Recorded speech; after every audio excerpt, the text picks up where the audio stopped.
Right. So open Tony. Let's do this really fast, right?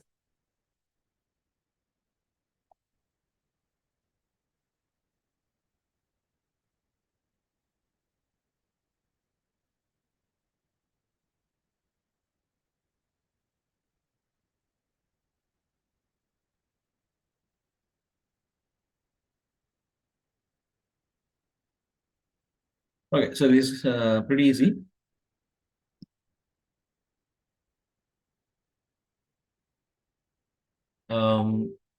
What you have to do is, yeah, you have to ask the user an option, right? So the first thing is to display the options. So let's display the options. First, you can watch, then I will give you the chance. First, watch. Mm,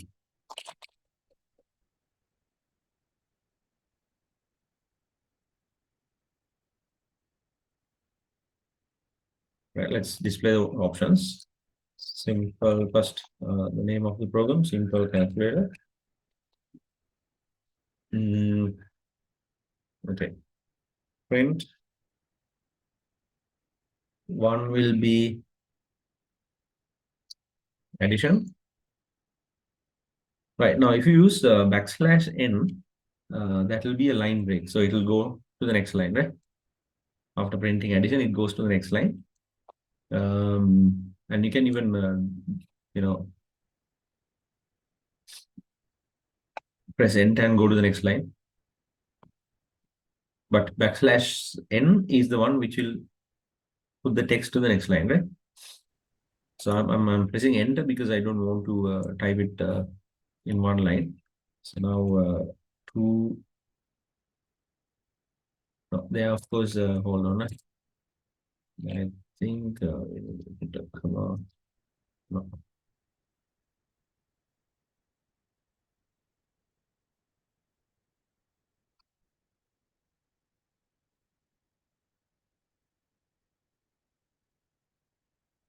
You'll type it in one line, right? With the backslash n.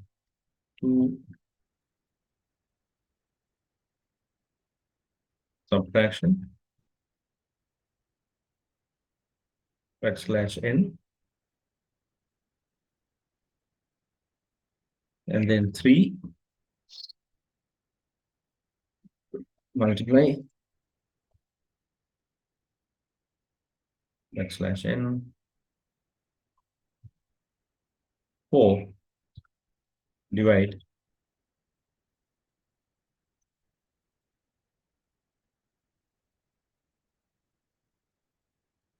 backslash n, and then here we need to continue this, right? You can see that we need to continue this. Offers the user the option of performing another calculation. So then there should be a place where we have to stop. If you're continuing this, there should be an option to stop. So let's use 0 or something to stop.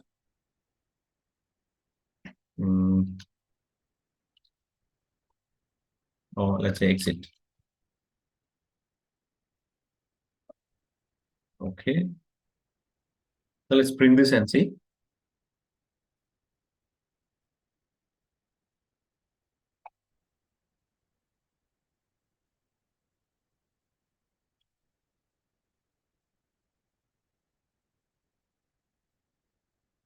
Right. There you go. That's how it looks like, right?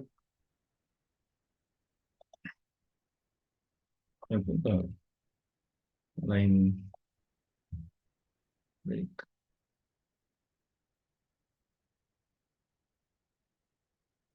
Remove the space. If you can type while I'm typing, you type.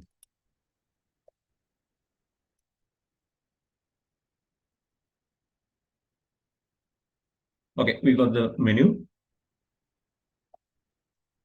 Right, now what you have to do? We have to ask the user to enter the option, right? Well, you can even ask for the two numbers first. So let's ask for the two numbers. No, we can ask for the two numbers inside the loop, right? Not before the loop. So because we need to, keep on asking the user, right? Let's answer the choice. Choice equals int input, enter your choice. Right.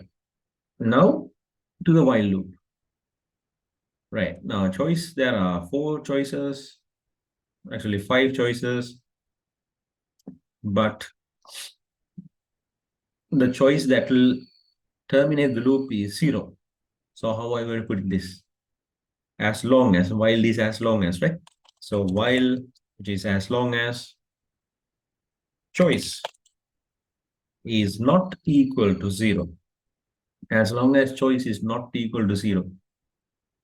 Right? That makes sense, right? As long as choice not equal to zero, that means if the choice is zero, it will exit the while loop. So as long as choice is not equal to zero, what do you do? You can ask for the two numbers. Num1 equals int input,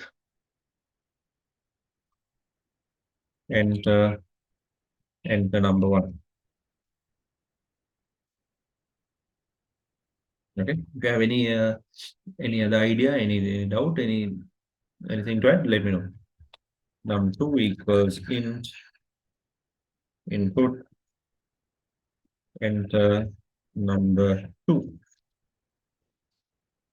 Okay, so the two numbers are entered.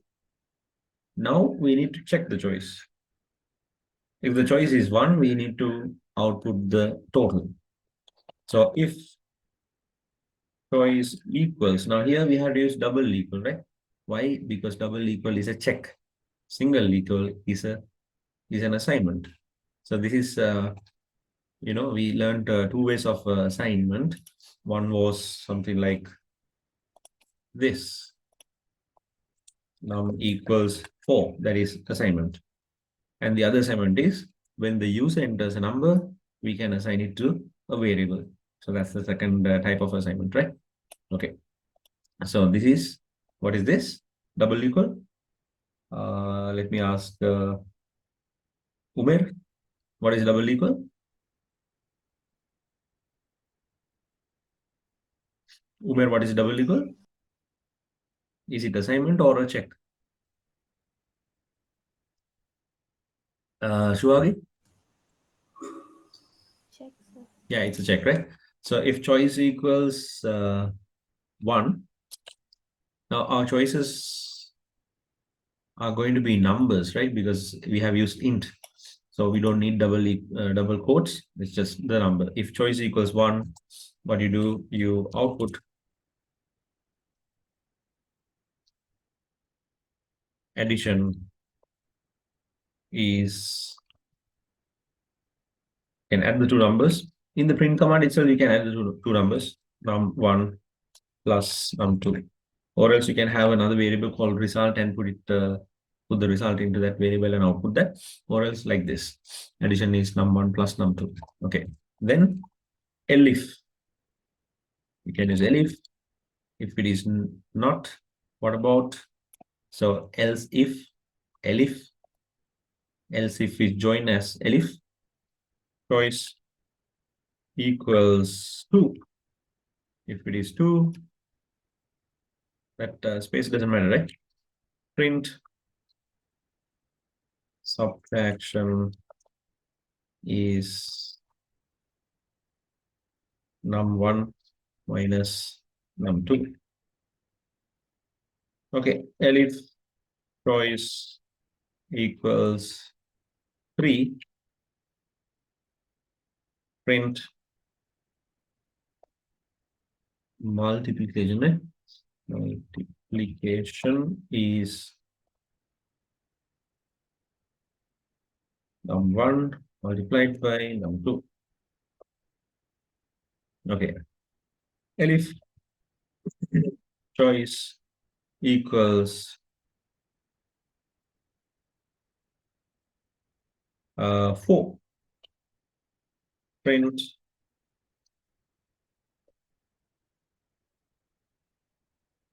division is num1 divided by num2. Okay. Now we don't need to check 0, because if it is 0 anyway, the while loop condition will be false. Uh, Therefore, I mean, while loop condition will be, yeah, false, and exit the while loop, right? But the problem is, if we enter anything else other than 1, 2, 3, 4, and 0, what are we going to output? So we can put like this. Mm,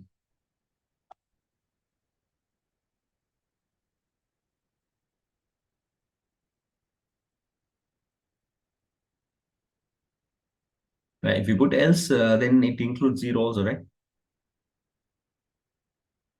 Yeah. Any guesses? Any suggestions? How can you check for other numbers other than 0, so that we can output something like invalid choice? So divisible by 0. What? So if they divide by 0, We'll not assume that, right? If they divide by 0, yes, there will be the division error, 0 division error. We'll not, we'll disregard that. Okay, then of course we need to put another loop to make sure that he doesn't enter 0. We'll assume that they enter num1 and num2 as non-zero values. But the choice, if the choice is 0, it'll exit. But what about if choice is not 1, 2, 3, 4, and not 0, and anything else? We need to output invalid. So any idea?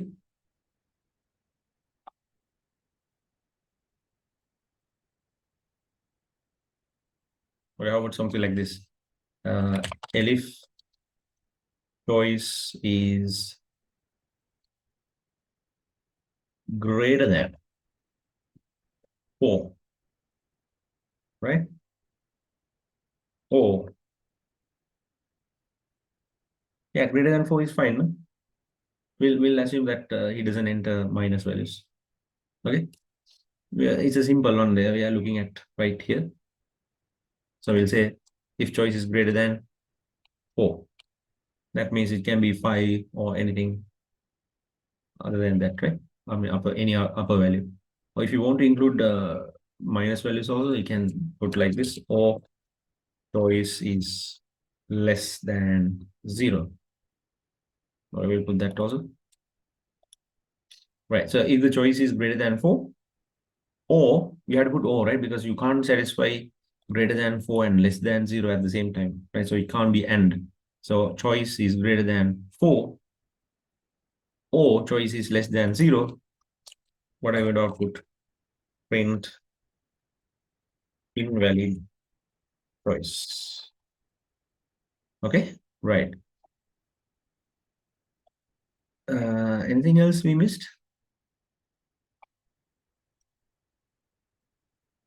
Yeah, we missed a very important one. What is it? If we are going to stop here, we are missing an important statement. What is that? Important line. the else. Else. Um, Not really. Now we are inside the while loop, right? We are inside the while loop. To keep the while loop going, what do we need? We need the choice, right? We have asked for the choice outside the while loop. But what about inside? Okay, so this loop will not stop if you don't ask for the choice inside as well, right? To enter the while loop, we have asked it outside. That's fine. But once we are inside the while loop, we need to keep going. So we need to ask for the choice again. Simply copy this and put it right there. Okay. Careful about the indentation. If you put the line here, that is out of the while loop, right? This is inside the while loop, right? And this will be inside the elif. So you have to place it in the right place. Okay. Right. So we are asking for the choice outside the while loop. We enter the while loop, continue the while loop. We do the, the calculation.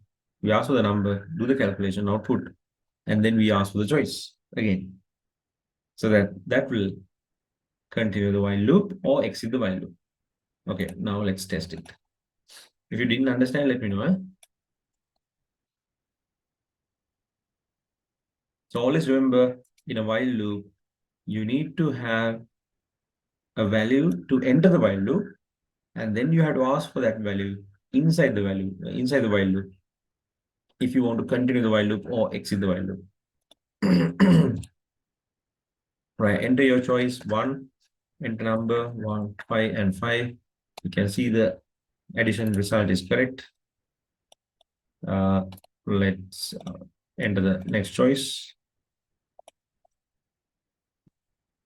Enter your choice. You can see it's continuing to ask to subtraction 0. That's correct. Choice 3, 25, correct. Choice 4, that's 1, correct.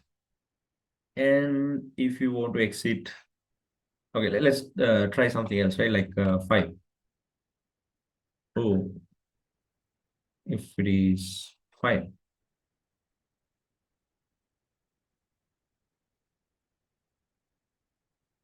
Yeah, you are entering it right here. And then it goes, asks for the two numbers, and then only checks. Right?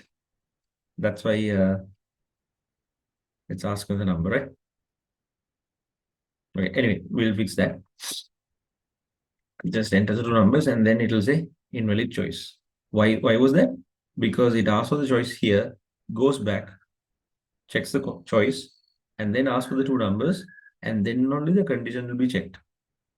By that time, it has asked for the two numbers again. Okay. Similarly, if I put minus value, yeah, again it will ask for the two numbers, and then only outputs invalid choice. Okay, now let's test for 0. Perfect. Exits. Okay, there's a small problem. It will ask for the two numbers, even if it is an invalid choice. Can anyone tell me how can we fix that? How can we fix that for invalid choices, it will not ask for the two numbers? That means here, when I put an invalid choice, it goes there and it doesn't ask for this, and it jumps to the conditions. What can I do? So how about we take it out of the while loop? Fun? What if we take it out of the while loop? Take even these two. So the choice? The choice, you take it out of the while loop. But then how can we continue the while loop without entering the choice? So you can take the numbers out of the while loop, right? You can enter but again, in the next loop, we have to ask for the two numbers, right? Right. Okay. Okay, so we enter two numbers and then, yeah, but still, like you ask for the two numbers and then there'll be an invalid choice, right?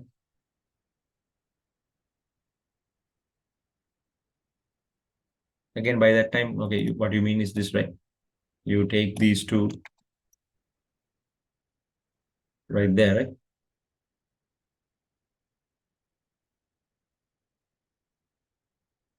Okay, that's this one, which is running right now.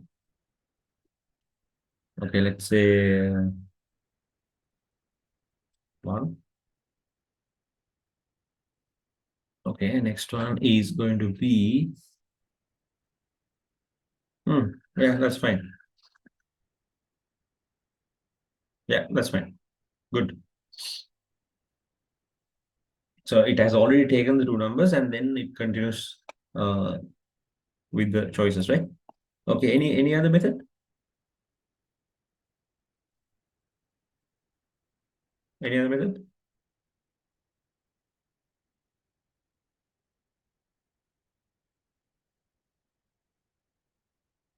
Anyone else? Oh, good, Atma. That's good. You can take the input of two numbers outside. Anyone else? Any other method?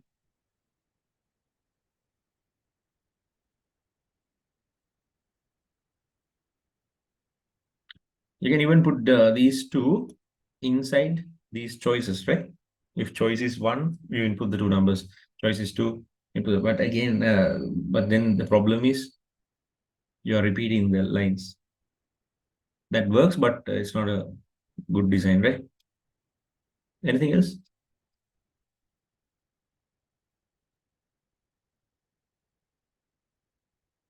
Any other method?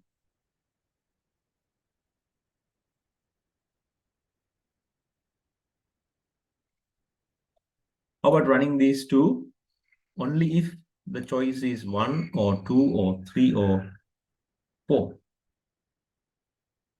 Will that solve the issue?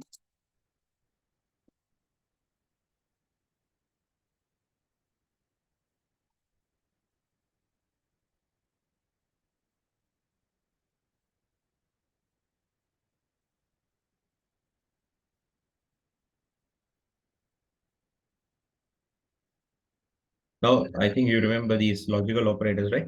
Operator and operator, right? And not.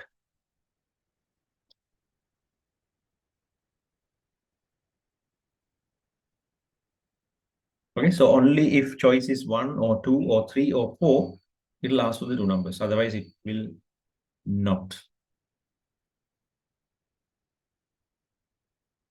Let's try that.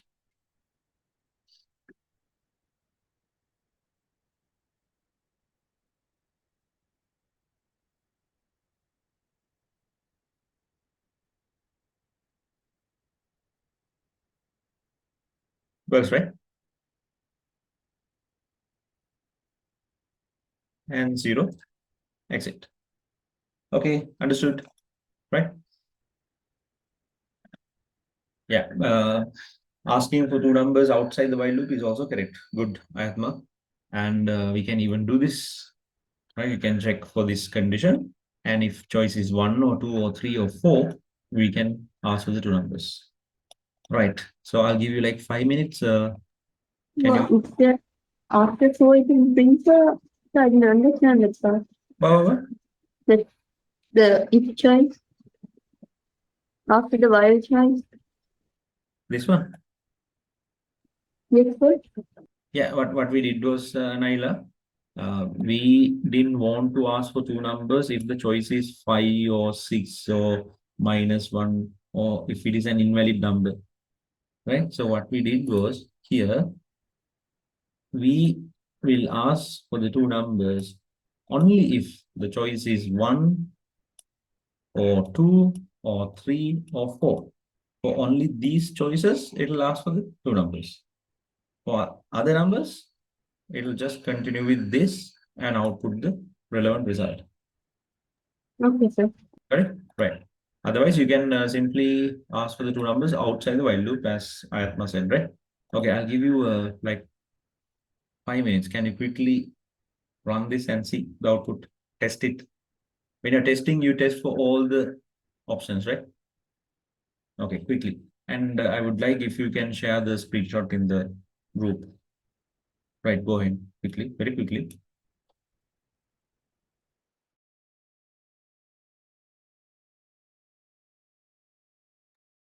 So Monday onwards, you'll have a new teacher. New teacher in the sense, Disna ma'am will be taking over your classes, and she will, go through like some revision. Well, sometimes, sometimes, because I think she has to do 7 and 8 classes. Therefore, time to time she will come and do some revision before you go to the exam.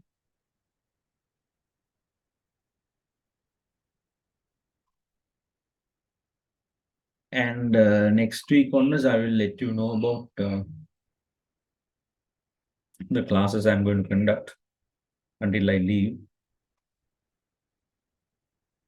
which will start from, paper classes. Okay, so arrays are something like this.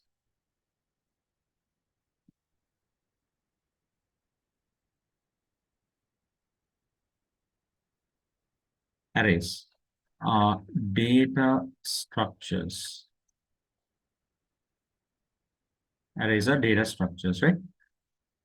So what is a data structure? It is a collection of data.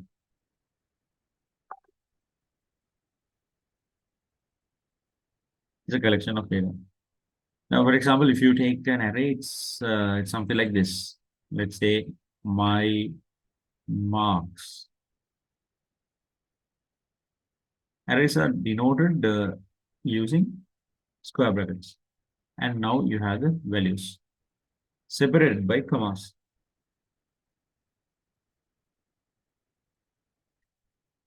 Like this. Okay, now you can see that there is a collection of marks, but there's only one identifier for all these marks. Right now, if not for an array, how do you store values of all these? We need to have separate variables, right? Num1, num2, num3, num4, num5, like that. But when it comes to arrays, we can have a single identifier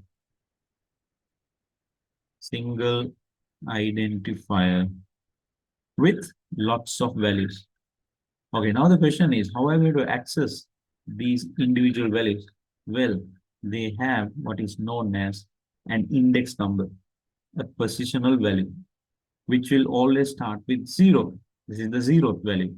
This is the first value. This is the second value. This is the third value. And this is the fourth value. Now you can see the number of values is 5.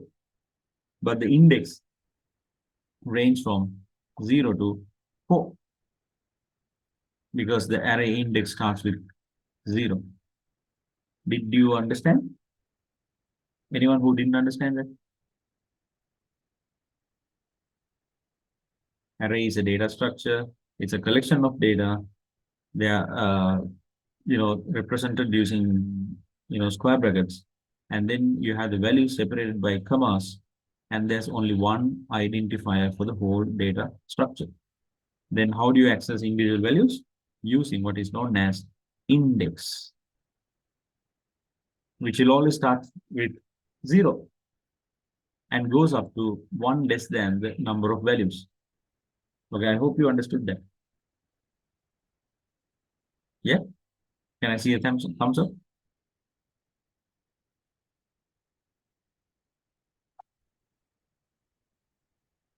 Perfect, perfect. Arun, what about Arun? Timetma? Arun and Timetma, do you understand? Okay, right. So that's how an array is uh, used. Okay, now these strings can also be treated as arrays, right? When you have a string, that can also be treated as an array. Like, for example, like this. Okay. Let's say my string, which is the identifier, equals, let's say we have computer or something within double quotes. Why? It's a string. Now each character can be treated as an array element, like these numbers. Now these numbers can be called array elements. So each character here can be treated as an array element. If it is an array element, the index will start from 0 because it's treated as an array, which means this C is in 0th position. Then 1, 2, 3, 4, 5, 6, 7, 8. Now, how many characters are there in computer? 1, 2, 3, 4, 5, 6, 7, 8. So the 8 is not there. So there are 8 characters. 1, 2, 3, 4, 5, 6, 7, 8. Now, since this is treated as an array, you can start the index with 0 and go up to 7. 1 less than the number of characters. Simple. Okay, now the question is, how are we going to access each character? Okay, in an array like this with numbers, you access individual values like this. Like this. You use the identifier, which is the name of the array, my marks,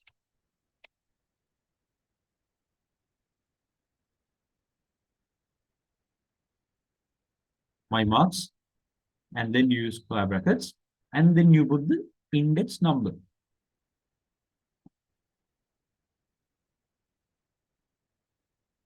Index number. Right. If this class time is too late, let me know.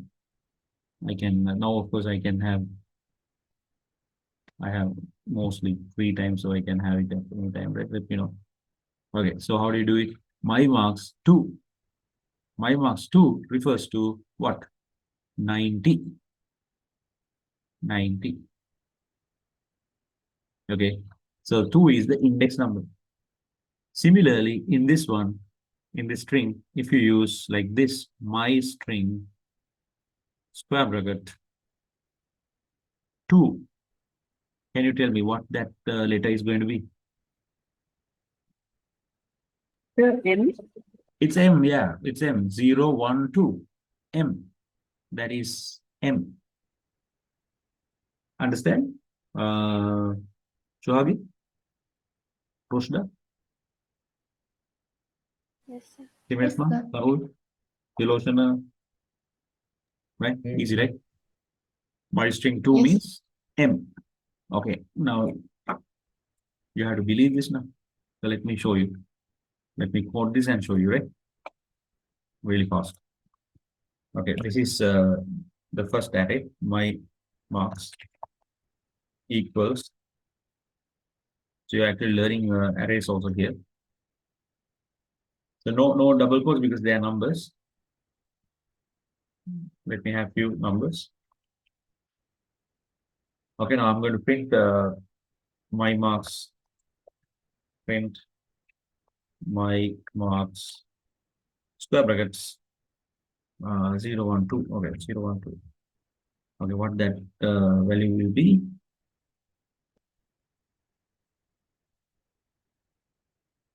There you go, 87. Why? Because this is the 0th index, this is the first index, and this is the second index. Okay, similarly, my string equals computer. Okay, we are going to print what is Mr. String? No, my string. My string, which is the name of the array, square brackets, and the index too. There you go. M. Right? It's so easy. So that's what they say here. Right? When you have a string, it can be treated as an array, and we can access individual values using the array index. Even a space is given an index, right? Like this computer science, even the space has an index 8. Okay, remember arrays start counting at 0 and goes 1 less than the total number of characters. The Pearson Excel pseudocode has a built-in length function, which you can use to find the number of characters in a string. So in the pseudocode, we use it as length, length. So set numchars to length my text means you count the number of characters in my text and put it to numchars, assign it to numchars. Right. So in the case of computer length my text will be 8 because there are 8 characters. Send numchars to display. But when it comes to Python, we can't use length. That's in pseudocode, right? In Python, we use something called len, a function called len. Okay, let me show you. Okay, so we have my string as computer. How many characters we have? 1, 2, 3, 4, 5, 6, 7, 8.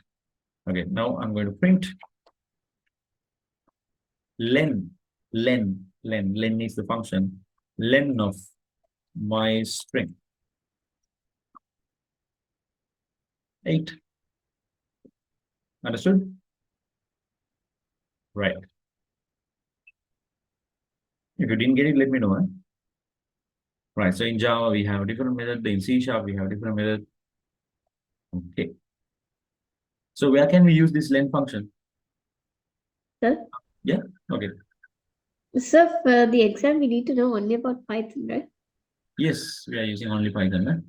But when you have a free time, when you are in vacation, try to learn one of these languages as well. It's easy because the codes are given in this book. Just try one of the languages and along with Python. That will be very helpful in the future, right? Okay, where can you use this len function? For example, checking a password. Right? If password length is not enough, we can use len function. Right? Okay. Uh, I will do this and share the code so that you can try it, right? Because we don't have time. String traversal, last one. String traversal. Traversal means you go through one by one. So if there's a string, you go through each character one after the other. That's called string traversal. You can use a for loop to cycle through each of the characters in a string, and that is known as string traversal. The following algorithm prints out word monkey letter by letter, displaying each letter in a separate line. Right now, remember the print command in Python has a default line break. That means after printing, the cursor goes to the next line, and that's why we will be printing this in in vertical, letter by letter. Okay, how do you do it? Set animal name to monkey. Okay, so we'll convert that. So this is in pseudocode, right? So you need to know the pseudocode as well as the program code. So when you are studying, make sure that you put effort, the same effort on learning pseudocode as well as the program code. Okay, set animal to monkey. Right, let's convert that into Python, right?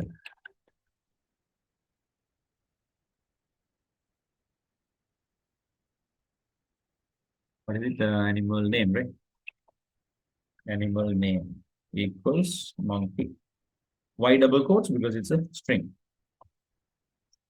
Okay, now we are going to traverse this string. That means we are going to access each character and output it vertically. For index 0 to length of animal name -1. Right. To do this, you need to know that this can be treated as an array.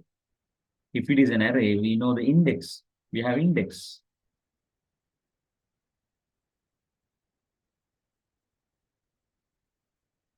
Right? Who's Dilakshi Veeratundu? One of our students or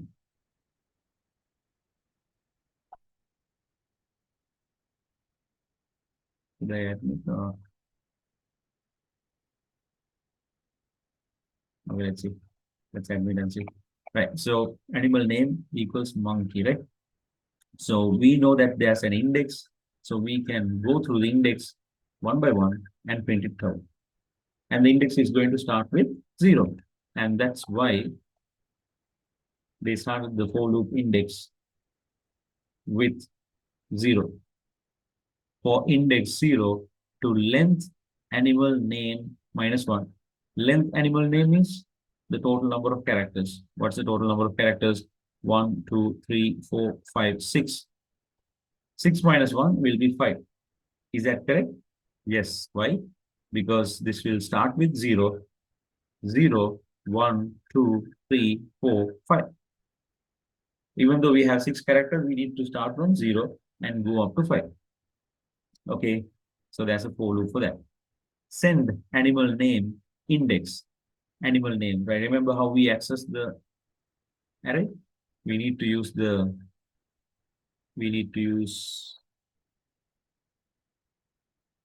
we need to use the identifier, square brackets, and the index, right? Now here they use the variable name index. Why? It's the index variable which is going to hold 0 and up to 5. So we can't just put a number there. Right? If you put a number, that will print only one character. We want to print all the characters, so we had to put index there. So the index will start from 0 and go up to 5. So send animal name index to display. Simple. Okay, now let's convert this into Python, right? Okay, so animal name is monkey for index in range. Now see the difference between the pseudocode and the Python code. This is for index 0 to length animal name -1. This one for index in range bracket 0, come on, length. We don't use length, we use a function called len animal name colon enter print what? What's the name of the array? Animal name. You have to use square brackets because it's an array. Inside the square brackets, you can't put a number like that because we don't want one character to be printed. We need all the characters. So these character indexes are stored in this variable index. So this has to be index. Simple. Okay. And there's no N4, right? That's in pseudocode. Okay, let's run and see what happens. There you go. Monkey. And why did we print in separate lines? Because this print command has a default line break. Line break means \n. A default line break is there. So every time when it prints a character, it goes to the next line. The cursor goes to the next line. Right? So there is a method. If you want to print it horizontally, there's a method. I'll show that also, right? That is simply like this. After printing this, you can put a comma and use something called end equals double quotes, double quotes. What does it do? It will remove the line break, the default line break of the print command. See what happens there? There you go, monkey. So if you put after printing this inside the print command, if you put command and end equals double quotes, it will remove the default line break of this. Right? So that's not what we want. So I'll just put this as a comment, right? For your reference. End equals double quotes is used to remove the default line break from print command. Okay, understood? Right, so I hope you understood the concept of strings and how we can deal with strings. You learned how to, you learned what string is, you learned what character is. If it is character, it should be like this. Let's say gender equals M. That's a character. A string is a number of characters. String can be treated as an array. Arrays have indexes which start from 0 and goes up to 1 less than the upper boundary. So I think there was a problem here, right? No problem. But did you see there's something different? In the pseudocode, it says length of animal name -1. But here, we didn't put that. We didn't put -1. If you put -1, what will happen? It prints up to E. It doesn't print Y. Why is that? Can anyone tell me? Why it didn't print when I put -1? Just like this. Okay, the reason is this, right? The for loop goes only 1 less than the upper boundary. So this is the lower boundary and this is the upper boundary. It goes 1 less than the upper boundary. So if the upper boundary is, now how many characters we have? 1, 2, 3, 4, 5, 6. If the upper boundary is 6, the for loop will go up to 5. And 5 is the last character, right? 0, 1, 2, 3, 4, 5. So it's correct. If I put minus 1, what will happen? This upper boundary will be 5. If it is 5, the for loop goes only up to 4. What is 4? 0, 1, 2, 3, 4. There you go. Right? Brings only up to E. So that's why we didn't put minus 1 there, right? But in pseudocode, this is fine. This is fine because it needs to go from 0 to 6 minus 1, 5. Because this is pseudocode. In pseudocode, there's no such thing as 1 less than the upper boundary. That's only in Python. Okay, so I hope you understood the string traversal. This is called string traversal. String traversal. Okay, so try this, test it, and if you have any problems, let me know, right? Okay, so I'll meet you in the next class. If you think that this is too late and sleepy, let me know. Then I can rearrange the time, right? So my plan is this, to cover software and hardware and this bit of practical and finish it off. And then I'll be having some classes outside before I leave to prepare you for the exam. So I'm going to do papers. And then if time permits, I will start the next term lessons also. Maybe for 1 month or 2 months maximum. And then when I go abroad, I will continue the classes online. Okay, right. See you then. Good night. Thank you, sir. Bye, sir. Bye. Thank you, sir. Good night.